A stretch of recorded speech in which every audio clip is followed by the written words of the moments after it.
This video is sponsored by Squarespace, the all-in-one website platform for entrepreneurs to stand out and succeed online. I want to speak about an observation that I made the other day without stirring the waters of speculation or gossip, because really the participants that inspired this discussion are not the focus of my commentary, nor are they of interest, but rather what they are doing and what that says about a corner of the digital spaces that I often find myself in and a part of. So clarification, this isn't a discussion about individuals, nor is it about criticising people or their behaviours, but rather looking critically at how culture online is being shaped by external pressures which prioritise consumerism over deep thinking, and how those of us who care are potentially falling victim to it without possibly realising it. I don't need to tell you that there are many wonderful and inspiring bookish and academic people online who give fantastic book recommendations.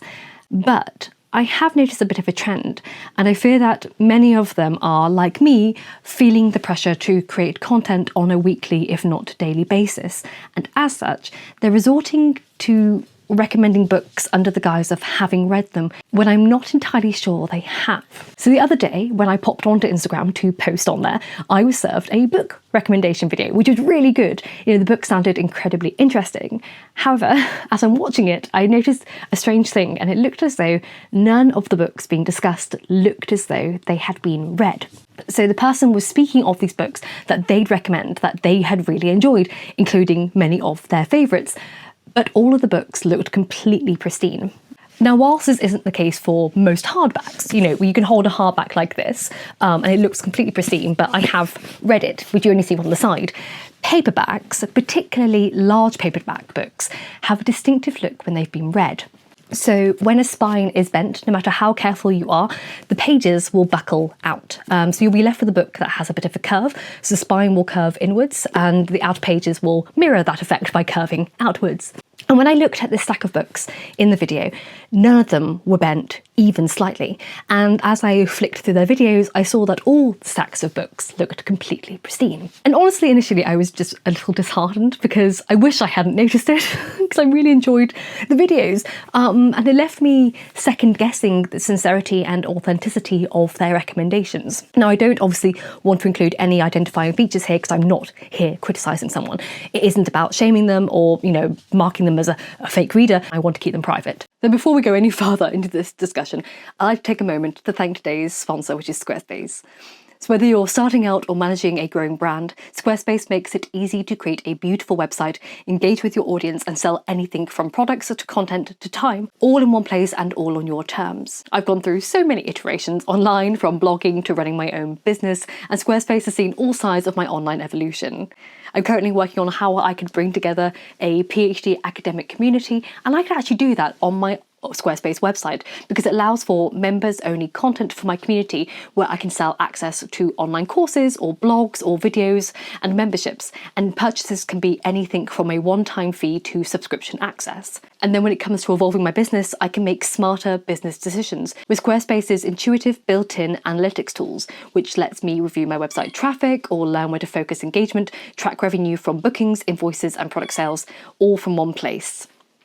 Apparently my dog is announcing that with a squeaky toy. So if you're interested, check out squarespace.com for a free trial, and then when you're ready to launch, go to squarespace.com/lady of the library to save 10% off your first purchase of a website or domain.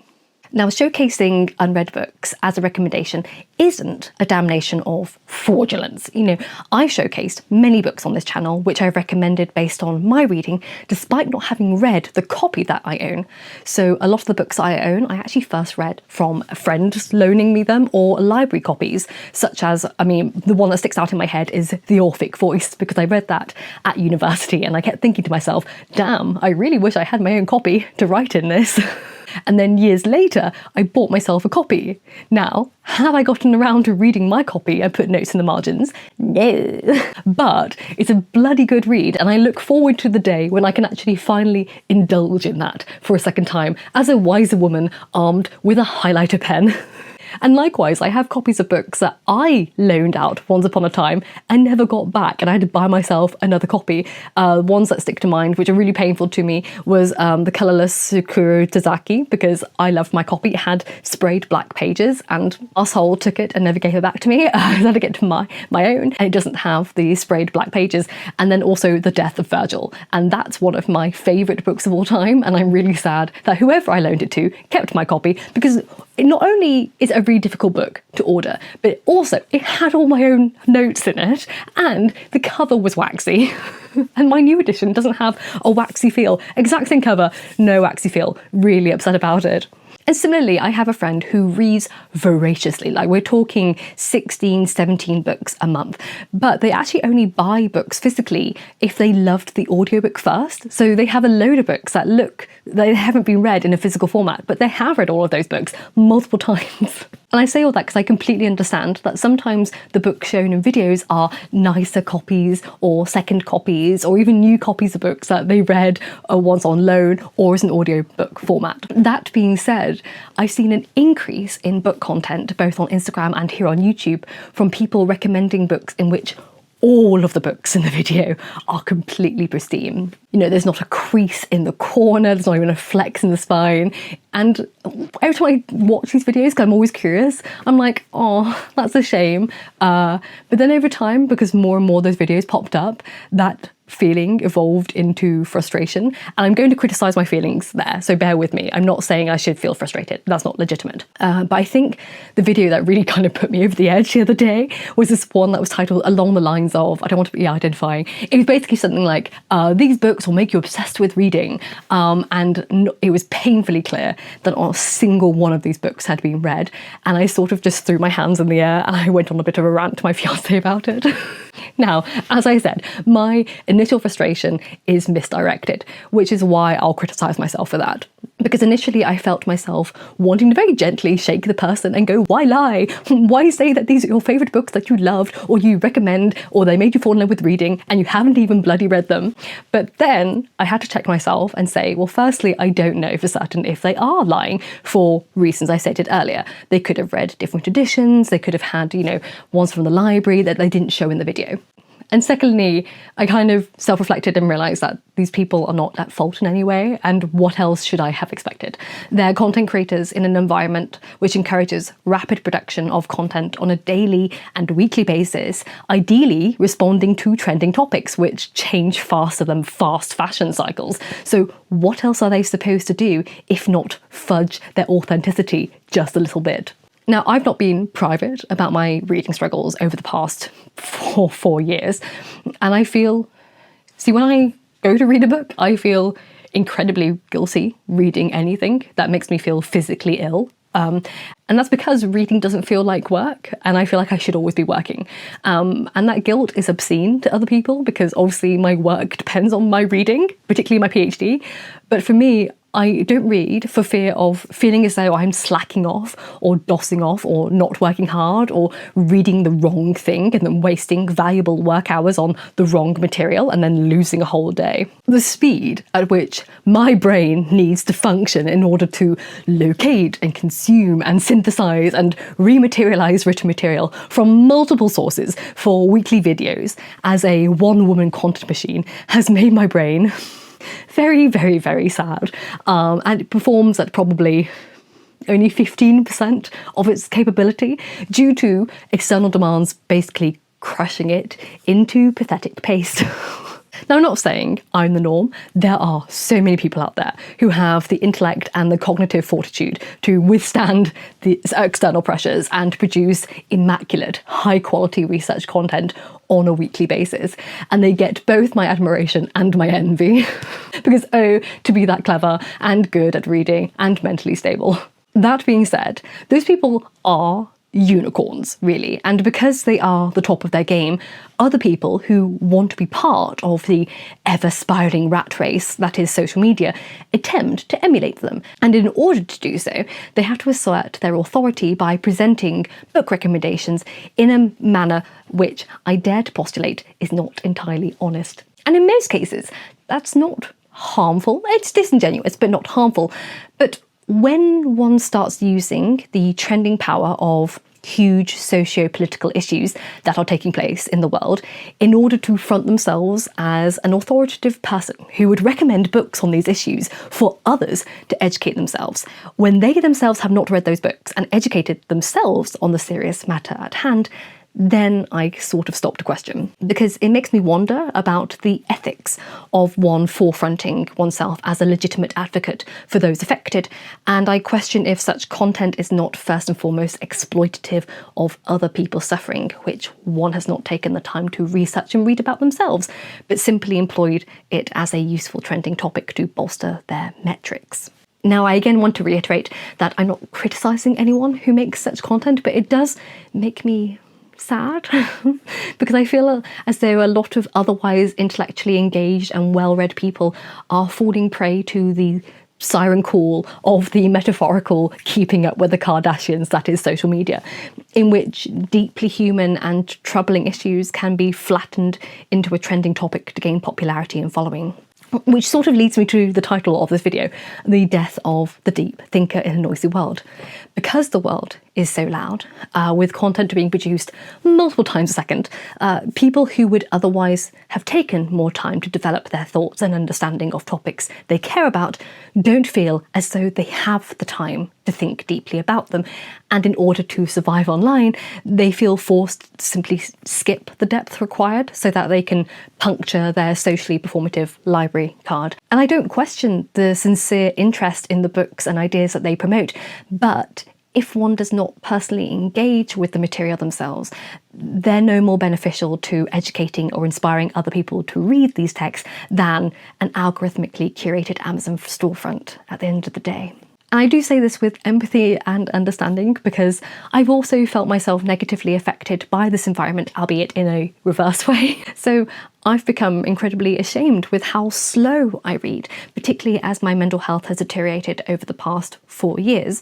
And when I'm asked to make videos about certain texts, I panic because I wouldn't be able to create such a video in the time span of a week that is required for my scheduling. Thus, if I can't read a text in full, even a text I'm familiar with, like the Canterbury Tales or a Shakespeare play, then I can't bring myself to discuss it out of fear of not doing the text justice and not delivering a worthy video to my audience. And this restrictive dilemma has resulted in me gradually losing touch with literature entirely, really, because if it doesn't fit in my work hours, I can't pursue it. And as a rather putty-brained person with dyslexia, none of the texts I love fit within my work hours. And thus I have become unhappier and more detached from myself. Because the one thing I loved doing more than anything in life was reading, and I was so proud to do that as an academic and as a content creator. But reading has become like a Tantalusian punishment. I don't think that's an adjective, but it is for the purpose of this video, okay? I want to consume literature so badly, and I want to spend a week or more working on a video essay about all the things I'm interested in, like Dostoevsky or Chaucer or Shakespeare or Jane Austen, Sylvia Plath, Eleanor Ferrante, James Joyce, Ancient Egypt, the witch trials, Sappho, vampire burials, the Black Plague, Merlin, Lord of the Rings, Terry Pratchett, Sartre, Nietzsche, Hypatia. How on earth can I do such wonderful topics justice in just a few days a week in between my PhD research? And even without PhD research, how could a week do such wonderful things justice? Okay, yes, I accept and concede that 80% of my inability to get such work done within a time frame is likely due to personal flaws, like disorganisation, not focusing my scatty brain, having a somewhat average intelligence, being a little slow to understand complex topics, not having the willpower or good enough work ethic. I'm hardly an exemplary scholar because I'm not particularly intelligent or well-read. However, I still think such demands on readers within the social media complex are Herculean, but to forfeit our desire for knowledge and education in order to keep up with the Kardashians is doing more harm to ourselves than good. I mean, after all, the reason so many of us talk about literature online is because we respect the written material, you know, the hours and years poured into it by authors, the intertextuality that unfolds as one reads more and more, and this sense of connection felt between ourselves and the world the more that we read about the past and the present. And in feigning book recommendations and a connection to literature, one cheapens that initial passion and desire to encourage reading to a consumerist relationship, you know, reducing one's intellectual relationship with literature to that of being perceived as a well-read person rather than experiencing the benefits of reading for oneself.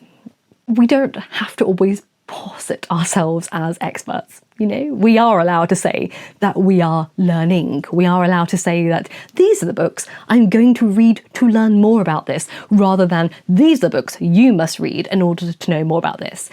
We are allowed to show the process of coming to terms with certain texts. We're allowed to take our time. We don't have to rush through texts or degrees just to say that we did them quickly. We're allowed to cherish the process of being human, even in a society which encourages us to perform at maximum capacity and speed at all times, just to say that we experienced as much of the world as we possibly can within one day. Rapid productivity doesn't allow for deep thinking, and in a world that is run by shallow thinkers, we need to ensure that our relationship with literature and knowledge does not fall victim to the same schematic posturing.